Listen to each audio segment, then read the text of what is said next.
नमस्कार, times of Swaraj में आप सबों का स्वागत है और मैं हूं संतोष सिंह। और आज हम टाइम्स ऑफ स्वराज में चर्चा करने जा रहे हैं कि सर्वे को लेकर कई तरह के मीडिया के द्वारा, खास करके सोशल मीडिया के द्वारा पिछले 24 घंटे से ये खबरें लगातार चलाई जा रही है कि सर्वे का काम स्थगित होने वाला है। हम बड़ी खबर अपने दर्शकों को दे दें कि सरकार फिलहाल इस मूड में नहीं है।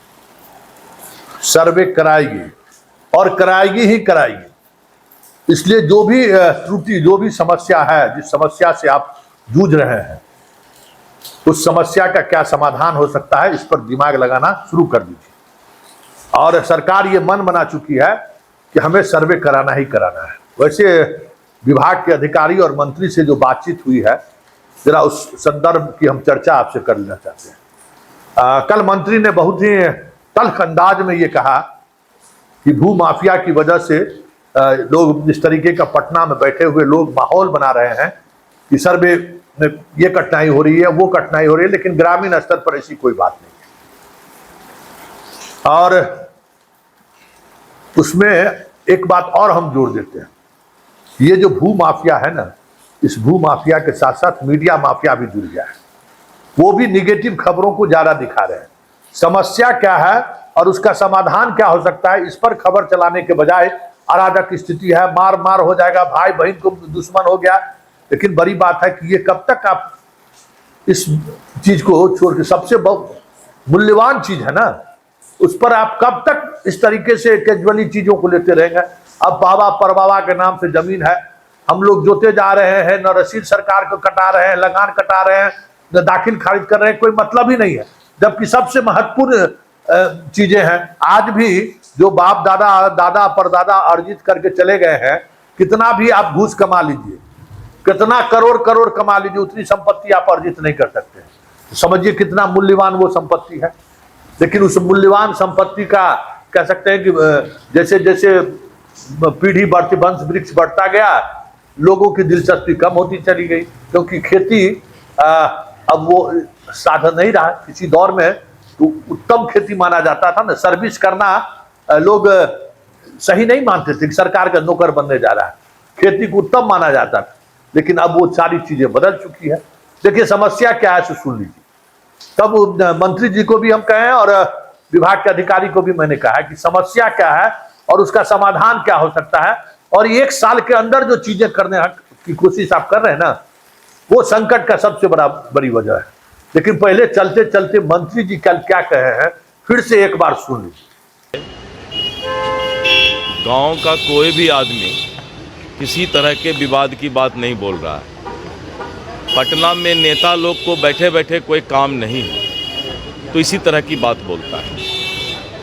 और सर्वे हो जाने से पूरे बिहार के ज़मीन का भविष्य तय हो जाएगा और कहीं भी कोई विवाद नहीं है, सब बहुत अच्छा चल रहा है। आपका कोई विवाद है, आप ही खुद बताइए। इसको रोकने को लेकर भी चर्चाएं काहे के लिए, क्यों छटपटाहट भाई? इतना अच्छा काम हो रहा है, सर्वे हो रहा है, ज़मीन का विवाद समाप्त हो जाएगा। ज़मीन माफिया लोग को लगता है कि सर्वे होने पर सरकारी ज़मीन जो अतिक्रमण है या माफिया लोग जो अवैध कब्जा किए हुए हैं, वही लोग पटना में लॉबी बना करके इस तरह की बात करता है। सुन लिए? तो मंत्री जी, आप ये जो कह रहे हैं ना, ये अर्ध सत्य है। इसका पूर्ण सत्य ये है कि जो आप 1 वर्ष के अंदर में, हमारा बेगूसराय में भी जमीन है और समस्तीपुर जिला में भी जमीन है। बेगूसराय में 3 वर्ष से सर्वे का काम चल रहा था। वहां लोग अपने कागजात को दुरुस्त कराए, वंशावली दिए, नापी हुआ, सब कुछ हो रहा है, क्योंकि वहां 1972 में सर्वे नहीं हुआ था। समस्तीपुर जिले में 1972 में सर्वे हो चुका था। तो आप 1 साल के अंदर में जो ये काम करना चाहते हैं, एक तो उसकी समयावधि बढ़ा दीजिए, कम से कम 3 साल कीजिए। नहीं तो फिर वाकई में जो लोग कह रहे हैं ना कि अराजक स्थिति हो गई है, वो एकदम वाकई में अराजक। सीओ की हैसियत नहीं है कि ऐसे लोगों का दाखिल खारिज कर देना। और वैसे भी अगर वो सब जो समस्या क्या, मंत्री जी समझ लीजिए और विभाग के अधिकारी समझ लीजिए। हमारे दादाजी के नाम से जमीन है, उनके नाम से रसीद कटा हुआ है, रैयती जमीन है, लेकिन बाकी जो पीडी है उस किसी के नाम से न दाखिल खारिज है, मौखिक बंटवारा है। अब वो जो दाखिल खारिज कराएगा उसमें बहुत सारे ऐसे लोग हैं जो जमीन बेच भी दिए हैं। तो जो ये समस्या है, अब जो दाखिल खारिज कराने जा रहे हैं, अब बंसावली बनाएंगे तो उसमें फुआ का भी नाम रहेगा, बहन का भी नाम रहेगा, क्योंकि दादाजी चले गए हैं। समस्या यही है। इस समस्या के समाधान के लिए एक दो सीओ चाह के भी इस समस्या का समाधान 1 महीना में नहीं निकाल सकता है। होगा क्या, इस वजह से अधिकांश मामला आपका टाइटल में चला जाएगा, अधिकांश मामला DCLR के यहाँ हो जाएगा, तो सर्वे का काम वैसे भी आपका प्रभावित हो जाएगा। ऐसे जो चाहते हैं कि जो विवाद खत्म हो, मतलब सरकार का क्या उद्देश्य है कि विवाद खत्म हो जाए, जिसकी संपत्ति है उसका मालिकाना हक को हम प्रूफ कर दें। उसको प्रूफ करने के लिए जो वक्त चाहिए, थोड़ा वक्त बढ़ा दीजिए, 1 साल से बढ़ा दीजिए, और ये पूरी प्रक्रिया अब 6 महीना का समय दे दीजिए, ज्यादा समय मत दीजिए। 6 महीना का पूरा समय दीजिए कि आप अपना बंटवारा कर लीजिए, सब लोग दाखिल खारिज करा लीजिए। 6 महीना में सब कुछ हो जाएगा, 6 दिन में नहीं होगा। 6 महीना का समय दीजिए, जो लोग बाहर हैं वो भी आएंगे, सब लोग मिल बैठकर उस पर मंथन करेंगे कि कैसे हम कर सकते हैं। और अगर बंटवारा नहीं कर पाए तो सब जमीन पर सरकार अपना झंडा गाड़े। क्या करेगा भाई? आपको जमीन का महत्व नहीं समझ में आ रहा है, बाप दादा का संपत्ति है, कहिएगा हमको तो 10 कट्ठा हिस्सा मिलेगा, 5 कट्ठा हिस्सा मिलेगा, तो हम काहे दिल्ली से और अमेरिका से जाएंगे? तो मत जाइए, जो यहाँ है वो अपना जैसे है वो अपना कर लेगा। लेकिन आप समय दीजिए, कम से कम 6 महीना समय दीजिए आप मंत्री जी और विभाग के सचिव दीपक बाबू, 6 महीना समय दीजिए कि 6 महीना में सब लोग अपना बंटवारा भी कर ले, सब लोग अपना रसीद भी कटा ले। और जिसको अब हो क्या रहा है, देखिए गांव में संकट क्या है। अब जो उस जमाने का जो समझदार लोग थे, बाबा के भाई, उसके पास सब कागज है, वो अब किसी को कागज नहीं दे रहे, दस्तावेज नहीं दे रहे, रसीद नहीं दे रहे, सब परेशान है। अब वो सोचते हैं कि हम दे देंगे तो पता नहीं वो रख के क्या कर सकते हैं। और आपका जो साइट है वो साइट खुलता ही नहीं है, क्रश कर गया है, जिससे वो वहां से निकाल सके। अब तो भाई आपने बहुत सारा दस्तावेज तो साइट पर दे दिया है, लेकिन जो आप वेबसाइट क्रिएट किए हैं ना, वहां इतना ज्यादा लोड है कि रात के 12-12, 1-1 बजे रात में भी लोग कोशिश करता है तो नहीं निकल रहा है।